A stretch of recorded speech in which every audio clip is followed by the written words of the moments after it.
সামনেই রয়েছে পুজো, আর তার আগে এখনো দিকে দিকে বেহাল রাস্তার ছবি।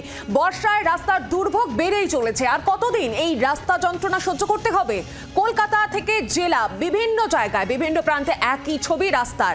কোথাও গর্ত, কোথাও জমা জল, এমনকি স্কুলেও পর্যন্ত জল ঢুকে গিয়েছে, হাসপাতালেও জল ঢুকে গিয়েছে। রাস্তায় বড় বড় গর্ত, প্রায়শই ঘটে চলেছে বড়সড় দুর্ঘটনা। এই বেহাল রাস্তা নিয়ে ক্ষোভ প্রকাশ করছে স্থানীয় ব্যবসায়ী থেকে শুরু করে বাসিন্দারা।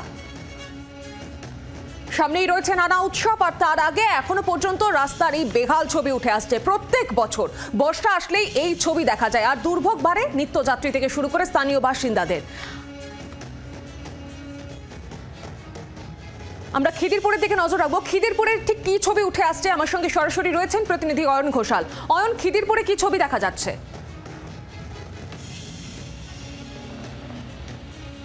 শুধু দুর্ভোগ বললে খিদিরপুরের এই রাস্তার ছবিটা ঠিকমতো ফুটিয়ে তোলা যাবে না।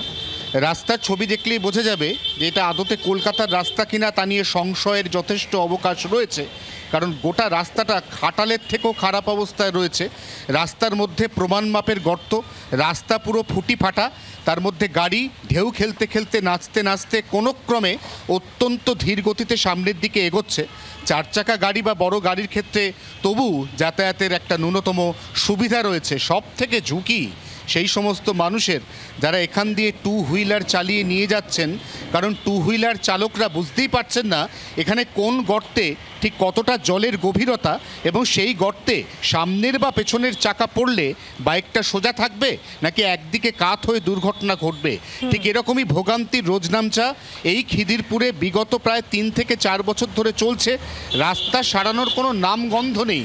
আমরা যে গাড়িগুলোকে দেখছি, আমরা দেখছি প্রত্যেকটা গাড়ির চালক যথাসম্ভব সন্তর্পণে গাড়ি চালানোর চেষ্টা করছেন, এটা ঠিক, কিন্তু তারই মধ্যে কি অপরিসীম ঝুঁকি থেকে যাচ্ছে। রাস্তার মধ্যখান থেকে একদম নিচের যে ইটের পাঁজর, এই পাঁজরের বেরিয়ে আসার ছবিটা পরিষ্কার।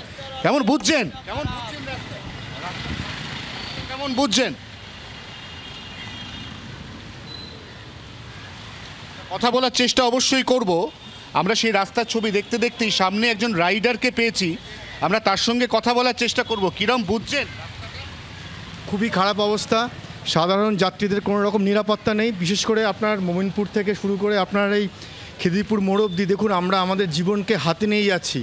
আমি এখানে স্কুলে শিক্ষকতা করি, অথচ দেখুন আমাদের জীবনের কোনো রকম কোনো মানে সরকার থেকে কোনো রকম ন্যায্য এবং সঙ্গত ক্ষোভ উগরে দিচ্ছেন। আরেকজনের সাথে কথা বলবো। কীরকম অবস্থা?